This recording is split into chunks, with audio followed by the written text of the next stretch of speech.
Kalau saya berpandangan, dan ini pola pikir saya beri, dan beberapa yang saya dapatkan di pengalaman saya juga, memang paling gampang itu dengan memperbaiki isi piring. Serius. Coba di sini, mungkin bapak ibu sini banyak yang sakit tulang, pegel-pegel. Mau sehat nggak? Mukanya udah pengen banget tuh. Mupeng kalau. Mau sendi-sendinya sehat nggak? Nggak kretak-kretak naik tangga gitu? Atau mau ubannya hilang? Mau wajahnya glowing? Glowing. Gampang, serius. Islam punya solusinya. Ya, solusinya gampang sekali. Jadi kalau Anda mau badan lebih fit, lebih enak, batuk pileknya mulai hilang, mulai jarang, tulangnya lebih enak, ya, tidur lebih nyaman, maka ini yang harus Anda kerjakan. Siap mencatat? Siap hidup sehat? Untuk apa? Soleh banget, luar biasa untuk ibadah. Kita lihat ya, udah sehat, ente kagak bangun tahajud, dosa loh. Hilang emeng doang. Ya, harus sehat, kan saya bilang, sehat itu harus bikin kita makin taat. Ya, udah minum kunyit, ya baca Quran ditambahin lah. Udah sehat kan badannya kan? Udah minum secang, harus lebih sehat badannya, lebih taat lagi. Baca Quran misalkan sehari cuma 1 lembar, naikin 2 lembar, bertahap. Gitu. Jadi siap untuk lebih taat? Insya Allah. Biar saya dapat pahala. Kita pahala berjamaah kan gitu kan. Pertama, dalam seminggu ke depan Anda tidak makan ini. Catat, dalam seminggu ke depan saya tidak makan ini. Catat. Jangan khawatir, jangan was-was gitulah. Saya akan ajak Anda hidup sehat, tenang aja. Pertama, mulai hari ini ya. Siap? Siap nggak hidup sehat? Allah saksinya kan. Dalam seminggu ini, mulai hari sampai depan, Anda tidak makan semua produk yang menggunakan gula pasir. Katanya siap. Katanya mau tulangnya mau lebih sehat. Itu yang pertama. Yang kedua, dalam seminggu ke depan Anda tidak makan semua produk makanan yang menggunakan tepung. Dalam seminggu ke depan Anda tidak makan semua makanan yang menggunakan nasi putih.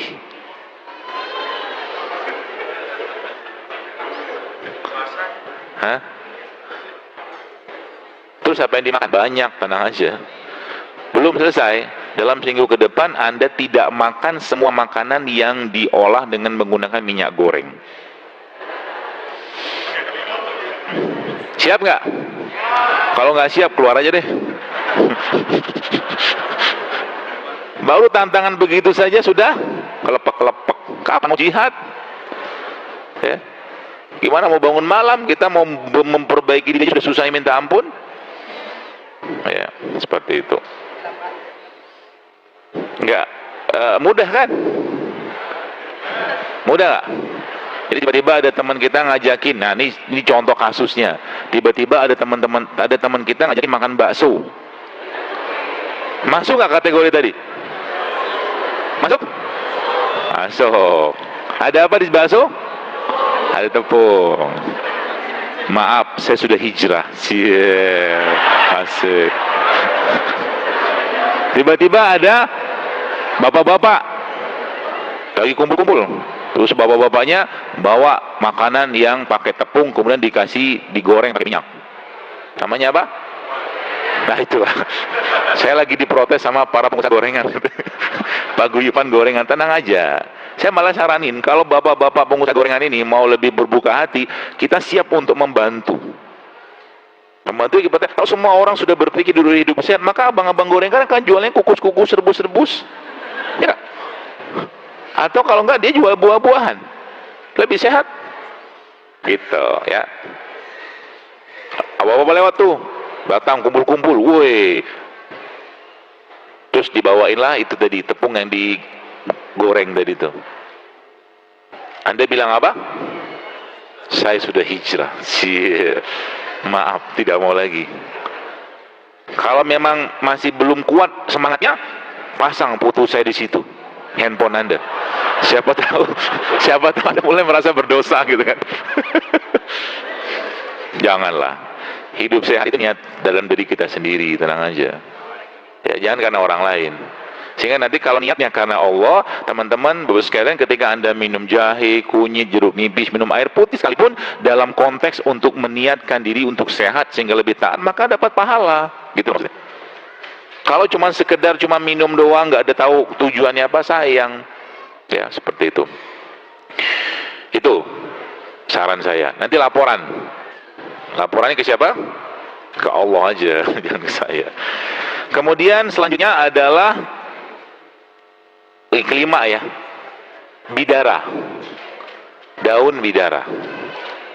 Ya, itu juga termasuk salah satu daun yang kalau Bapak Ibu baca tulisan saya di feed di Instagram, daun yang digunakan juga untuk mengobati ya TBC, ya, seperti itu.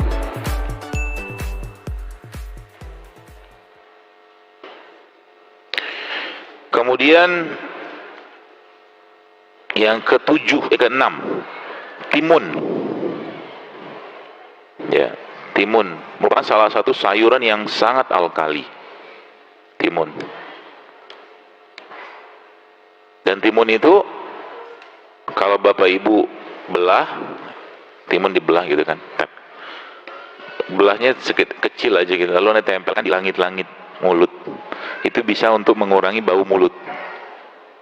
Oh ya. Ya, timun. Kemudian yaktin. Yaktin ini labu. Ya, labu merupakan salah satu makanan terbaik untuk orang yang ada gangguan atau masalah pencernaan. Itu sebabnya ketika Nabi Yunus dikeluarkan Allah dari perutnya ikan hiu, maka Allah Subhanahu wa taala menumbuhkan sejenis pohon dari labu yang dimakan oleh Nabi Yunus saat itu. Jadi bapak-bapak sekalian, kalau Anda mau makan umbi-umbian itu bagus buat orang-orang sakit mah. Ya, termasuk kentang kayak begini. Kentang ini jangan dibuang kulitnya. Kulit kentang ini bagus. Saya pernah share waktu itu di feed. Kulit kentang ini baik. Ya, kalau Anda makan kentang, cuci baik-baik, rebus ya kentangnya atau di steam, kemudian dihancur-hancurin, jangan digoreng.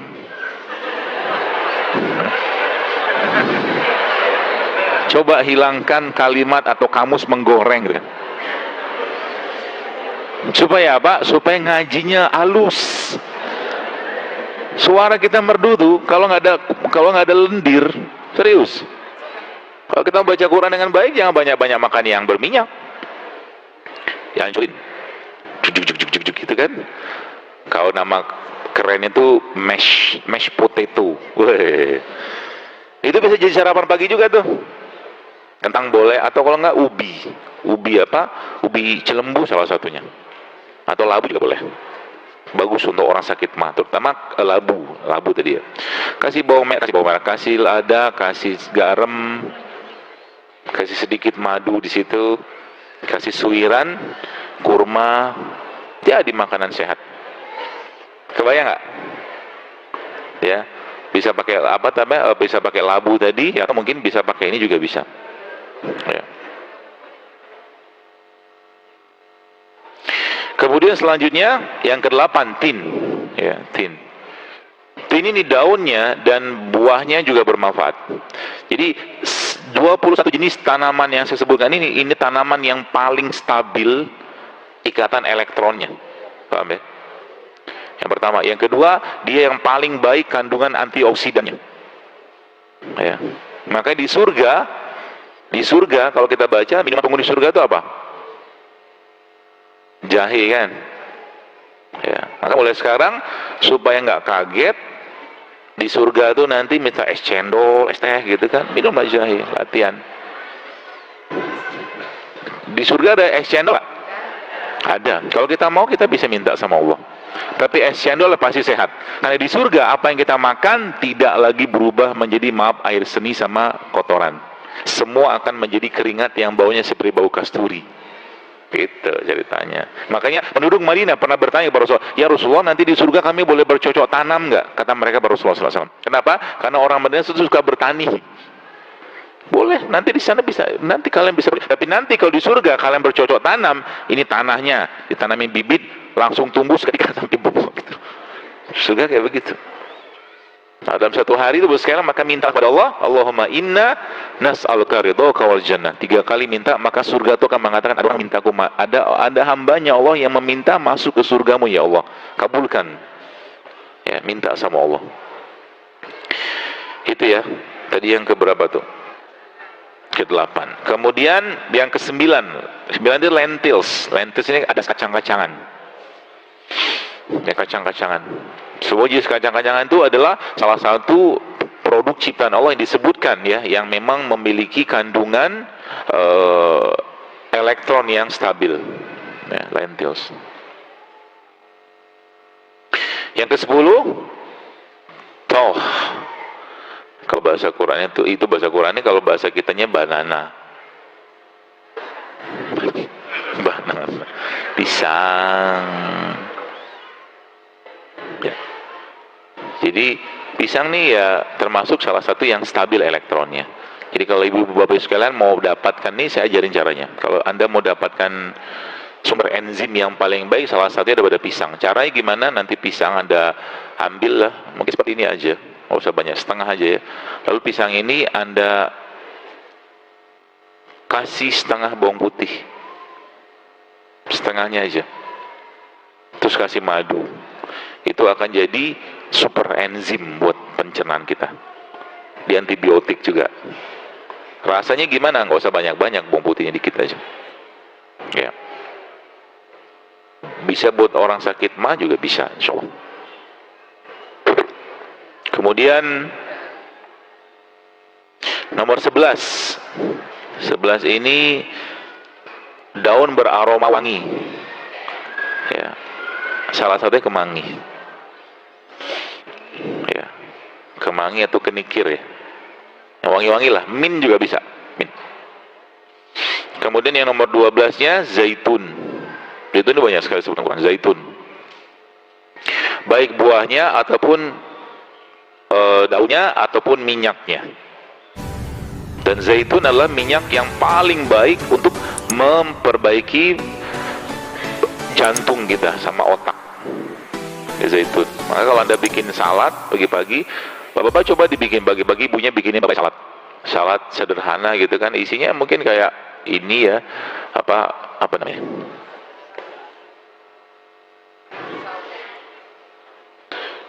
Sawi. Ya, sawi, mungkin buah sayur secara umum nanti lebih bagus mentah sebenarnya. Dan jangan khawatir, dia tetap enak rasanya.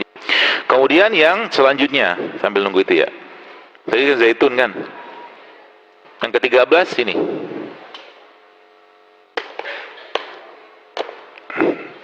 Salah satu makanan terbaiknya pencernaan kita yang Allah ciptakan, yaitu apa? Kurma. Maka Rasulullah ada hadisnya, Nabi katakan apa? Makalah kurma ajwa 7 butir tiap hari. Maka kalau Bapak Ibu sekarang sudah mulai rutinkan saja makan kurma, secara umum kurma lah ya. Kalau dapat kurma ajwa nggak apa-apa. 7 butir pagi-pagi sarapannya. Bagi ini saya kasih ajar sarapan, cara ngubah sarapan. Pagi-pagi Anda minum serai. Air serai ini kan tinggal potong-potong, pak gitu. Lalu kasih air panas, minum. Kasih madu sedikit nggak apa-apa. Kasih jeruk nipis sedikit nggak apa-apa. Lalu makannya kurma 7 butir. Lalu habis itu Anda minum minyak zaitun 1 gelas, bukan 1 botol, 1 gelas. Ya 1 gelas, 1 sendok, Pak. Astagfirullahaladzim. Itu sarapan. Oke? Maka lihat nanti tulangnya akan menjadi lebih sehat, lambungnya akan menjadi lebih sehat, wajahnya yang bak rembulan itu akan kan banyak orang wajah bak rembulan. Ibu-ibu itu kan dulunya wajah persegi, zaman masih menikah baru. Setelah menikah lama-lama bak rembulan. Maksudnya lemah. Bapak-bapaknya bak gentong. melentung ke depan. Dan banyak masalah di ranjang itu terjadi gara-gara ketidakpuasan suami atau istri dalam hubungan biologis. Nah, itu gara-gara makanan loh. Yang kita bicarakan sekarang ini ceritanya peradaban sebenarnya. Tanya sama orang Kawa. Banyak orang cerai itu gara-gara tidak puas. Gimana mau puas? Si suaminya nyampah, istrinya nyampah makanan. Kalau sudah nyampah, maka otomatis tubuhnya tidak bisa menjalankan peran dengan baik. Buah jarang, sayur jarang, air jarang, puasa jarang, rempah jarang, rimpang jarang. Gimana mau sehat? Ya, gitu. Makanya saya katakan, maka jadikan ini sebagai cara kita untuk mengubah negeri ini, bro sekalian. Kita mau punya Indonesia yang jauh lebih sehat. Kedepannya nanti harapannya apa? Dokter-dokter sudah tidak banyak pasien. Ya enggak? Dokter-dokternya ngapain? Dokter, Anda datang ke dokter nanya, "Mbak dokter, makanan sehat buat jantung apa?" Gitu nanyanya. Ya kan? Kalau sekarang kan kita datang ke dokter, Bapak Ibu sekarang datang ke dokter kebanyakan kalau berobat kan. Nanti ke depan kita trennya ya. Ya, trennya begitu nanti. Jadi nanti orang akan menciptakan. Nanti bisa jadi suatu hari kelak akan ada, "Dokter, saya pengen darah saya lancar." Oke, silakan injeksi kunyit. Bisa. Betul nggak? Bahkan yang saya pernah baca di YouTube itu, subhanallah, seorang wanita, dia kena kanker. Dia kena kanker serviks. Kalau Bapak Ibu mau buka di YouTube tuh ada tuh. Judulnya I Cure My Cervical Dysplasia in 6 Months. Jadi wanita itu kena kanker serviks. Sudah mau kemo lah kalau nggak salah, dan subhanallah akhirnya dia belajar, karena sekarang kan informasi sangat luas ya, jadi kita bisa baca sendiri. Dan akhirnya dia mulai lihat apa yang mengganggu badannya, dari mulai kosmetik, sabun segala macam gitu kan. Akhirnya dia mulai kurangi itu, kemudian dia akhirnya melihat apa-apa yang diperlukan untuk mengatasi penyakit tadi. Ada zinc, ada segala macam dia baca, dan dia cari sumber-sumber di makanan. Kemudian setelah itu bahkan dia menariknya, dia bikin apa coba sekarang? Dia bikin obat yang dimasukin ke vaginanya, isinya apa coba? Isinya ternyata VCO, minyak serai sama minyak jeruk, dimasukin dalam tray apa tuh namanya, tray kita bikin es kotak balok yang di itu tuh, masukin ke freezer, nanti dia bentuknya balok, bentuk seperti peluru gitu. Itu dimasukin ke alat itunya, kewanitaannya. Itu ternyata 6 bulan, subhanallah, hilang kankernya. Kenapa? Kembali ke sini nih. Maka kalau boleh saya katakan, subhanallah, negeri kita ini besar. Kalau Indonesia ini besar, kalau sekarang kita kembali ke kearifan lokal kita, subhanallah ya, kita kembali ke rempah, kita kembali ke rimpang, saya sangat yakin kita akan bebas kanker. Betul. Kenapa? Tadi Rabbana ma khalaqta hadza batila. Enggak mungkin Allah iseng menciptakan begini negeri ini gitu kan. Enggak mungkin. Ya, Allah udah ciptakan semua. Indonesia itu kaya dengan itu, karena apalagi Indonesia ini sangat kaya dengan sangat banyak gunung berapi. Kunyit yang Anda tanam di kaki gunung berapi itu lebih banyak kandungan gizinya daripada kunyit yang tumbuh di sini. Karena gunung berapi itu haranya luar biasa. Jadi kalau Anda bisa, bahkan kalau yang petani tahu tuh, bahkan ubi saja yang ditanam di bawah kaki gunung, yang gunungnya meletus gitu kan, itu lebih manisnya, lebih beda sama yang ada pada kita di sini nih. Karena nggak ada polusi kan. Dan coba lihat, apakah kebetulan Allah menjadikan Indonesia ini ring of fire? Ring of fire itu kita berada pada jalur gunung berapi banget. Sebenarnya kalau kita kembalikan kepada konsep walau anna ahlal qura amanu la fatahna alaihim barakatim minas samai wal ardh. Kalau seandainya penduduk negeri itu bertakwa, udah tahu gunung berapi di mana-mana, maka jangan banyak maksiat. Gitu lah. Sudah tahu gunung berapi di mana-mana, dalam sekejap Allah tiba-tiba semburkan segala macam dari gunung tadi, maka manfaatkan ada yang di situ kan. Rimpangnya, rempahnya segala macam. Untuk apa? Untuk penduduk itu bertakwa. Jadi nanti dengan dia gara-gara mungkin apa yang Allah ciptakan, dia makin taat, makin dekat, makin takut sama Allah gitu. Itu. Makanya Indonesia ini boleh saya katakan, kalau penduduknya kembali dan melihat, mentadaburi ayat-ayat Allah di negeri ini, subhanallah, kita akan jadi bangsa yang besar. Kita akan jadi bangsa yang besar. Artinya apa? Dengan kunyit, dengan itu kita bisa berbuat sesuatu untuk negeri ini, insya Allah. Tadi nomor berapa?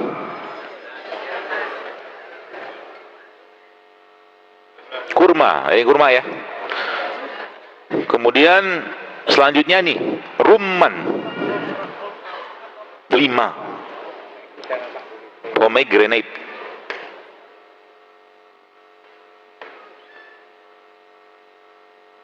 Jadi apa tadi? Rumman. Ya. Delima itu sekalian, kalau seandainya Anda blender sama bijinya, sama kulitnya, sama semuanya gitu kan, itu akan jadi bulldozer untuk membersihkan saluran darah, terutama di pembuluh darah di jantung. Delima, bijinya bagus, kulitnya juga bagus. Delima itu ya, bisa Anda pakai. Delima, warnanya apa delima itu? Nah lihat, darah kan? Darah. Sama juga kayak buah bit. Sesuatu yang merah-merah itu biasanya hubungan sama darah. Biasanya. Sesuatu yang begini-begini biasanya hubungan sama apa? Saluran. Kayak pipa. Cara belajar begitu. Apa misalkan akar alang-alang juga sama kan? Ini apa ini? Rumput laut. Ya, kayak seperti dia apa ya? Akar gitu kan? Sama kayak pertumbuhannya sel kanker. Maka rumput laut ini salah satu anti kanker. Rumput laut. Jadi kalau Anda makan rumput laut, Anda masukin dalam air seperti biasa lah gitu kan, terus masukin ke wedang jahe gitu, kemudian kasih madu, kasih jeruk nipis sedikit, maka itu akan jadi minuman anti kanker sebenarnya. Gitu. Mudah kan? Mudah. Kalau belum sembuh gimana? Sabar. Sekian tahun kita nyampain. Jadi kadang-kadang saya tuh gak habis pikir gitu kan, ada orang yang mau cepet gitu loh. Sekian lama dia nyampain badannya dengan makanan-makanan gak sehat. Tiba-tiba ngomong apa herbal yang cepat gitu kan. Sabarlah bentar. Gitu. Jangan semua tuh, apalagi semua yang instan ya pasti nggak bagus gitu. Kita butuh waktu untuk itu ya. Jadi itu tadi kurma. Kemudian delima. Kemudian yang selanjutnya adalah siwak, kayu siwak. Ya, kayu siwak ini bisa Bapak Ibu sekalian gunakan untuk bersih-bersih mulut, dan bahkan sebenarnya kalau umat Islam ini mengikuti sunnah Nabi ini, harusnya kita menjadi umat yang bebas karies. Kenapa bisa bebas karies? Subhanallah sekalian. Ya, bayangkan kalau seandainya kita ngikutin benar-benar sunnah Nabi ini. Kata Nabi apa? Kalaulah tidak memberatkan umatku, kata Rasulullah SAW, maka akan wajibkan mereka setiap habis berwudu mereka bersiwak. Kalau sholat wajib saja sudah berapa? 5. Ada hadis lagi kan? Kalau tidak memberatkan umatku, kata Rasulullah SAW, aku akan wajibkan mereka bersiwak setiap mau sholat. Udah berapa? 5 lagi kan? Udah 10. Belum sholat rawatib. Ya, sholat rawatib kalau kita total kalau Anda pakai pakaian komplit itu total sekitar 14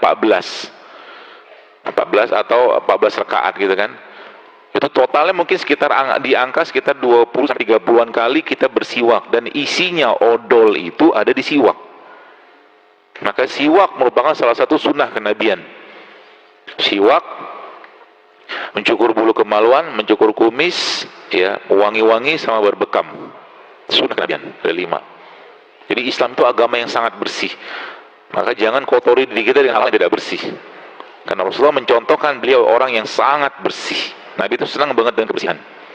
Ya. Maka kalau mulutnya bau, kemungkinan ada infeksi atau segala macam, juga bisa satu yang bisa berkumur-kumur dengan bubuknya siwak. Bisa. Ya, bubuk siwak bisa untuk membunuh bakteri ya di mulut kita. Ya, atau mungkin kita pakai siwak, kalau mungkin kan, terutama yang bapak-bapak mungkin ya, di kantong Anda itu sebaiknya ada itu. Ada 2 ada di kantong Anda itu. Satunya siwak, satunya minyak wangi. Senang gak kita dengan wangi-wangian? Senang. Manusia diciptakan suka dengan wangi-wangian. Ya, Nabi pun SAW sangat suka dengan wangi itu, sebab di surga, ya, di surga itu diciptakan wangi, surga itu kan. Ya. Jadi ketika Anda membawa, jadi gini, kita melakukan sesuatu tiap hari itu berpikir apa kebaikan-kebaikan yang kita bisa lakukan. Maka salah satu, kalau saya pribadi salah satu ya, di kantong saya kayak begini, selalu ada minyak wangi. Minyak wangi saya selalu ada. Coba pas lagi disiwak, saya bawa siwak. Ya, enggak juga depan orang siwakan. Sunnah Nabi nih, gitu enggak juga gitu. Ya, kalau sendiri gitu kan siwakan aja lah. Karena siwakan itu bikin cerdas.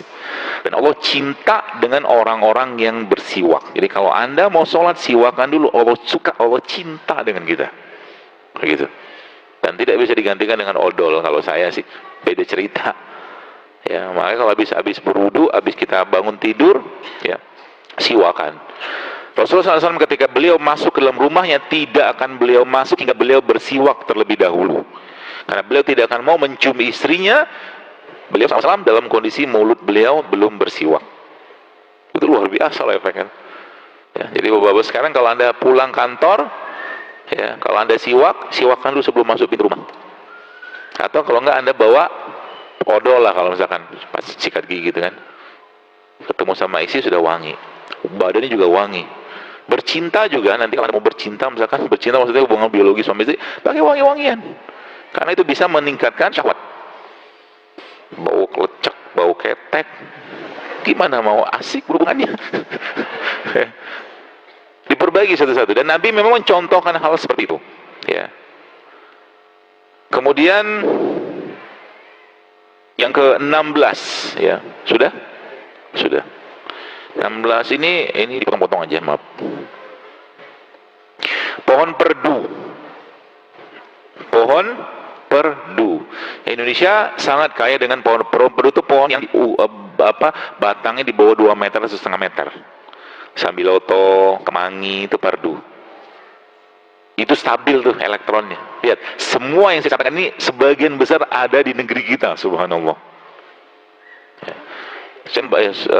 Indonesia ini betul-betul bisa menjadi negara yang sangat amat sehat, ya. Kalau saat ini kita kembali ke sini. Kemudian yang ke-17 ini inap, anggur. Ya. Anggur, kalau Anda ketemu dengan anggur, maka carilah anggur yang ada bijinya. Ya, pesan saya. Nah, kalau anggur nggak ada biji, kira-kira namanya gimana? Sekarang gini, Anda mau nanam ini, apa naga kan? Mau naga tanamnya pakai apa? Biji. Anggur? Kalau bijinya nggak ada, nanamnya gimana? Bingung kan? Tanya sama orang sana tuh, gimana cara nanamnya? Ya. Anggur di stek emang bisa.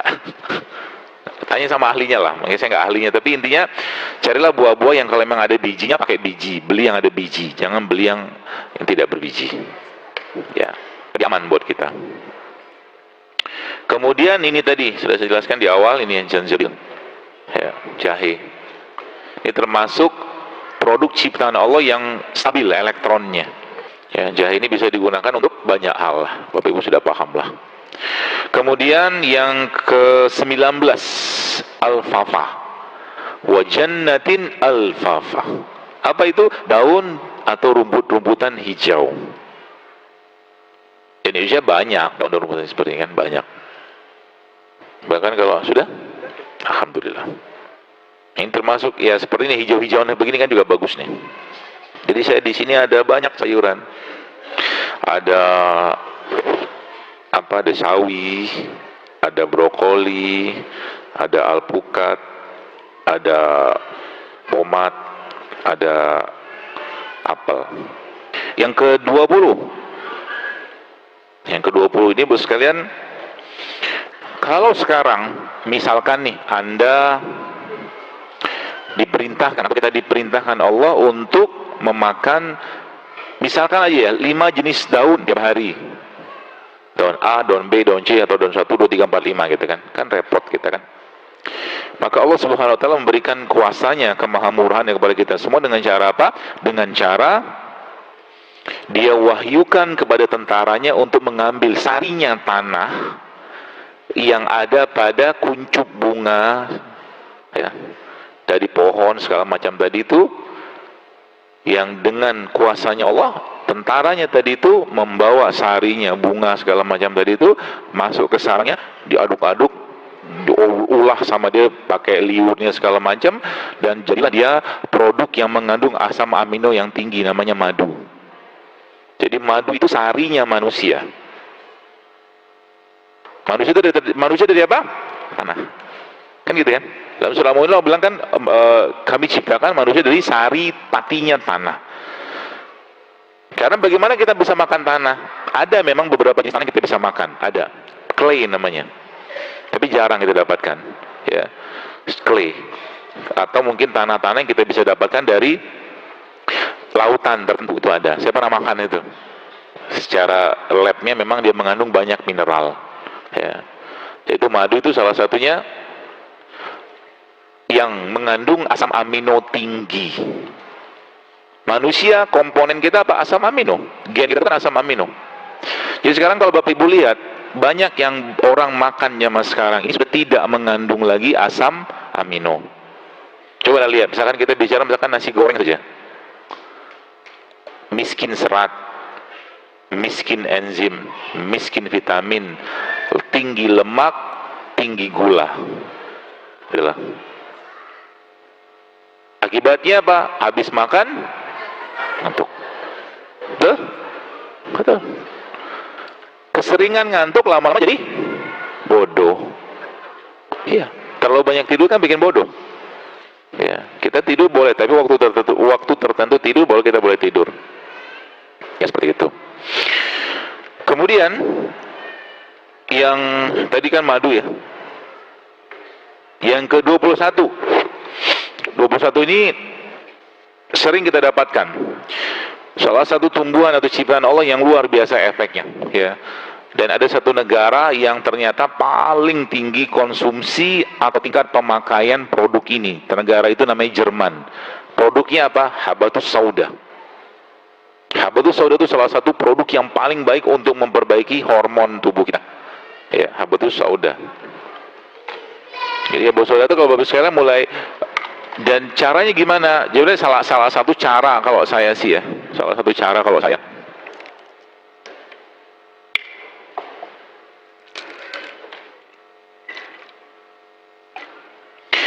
Jadi Anda bisa bikin minuman yang dengan itu akhirnya molekulnya bisa kecil.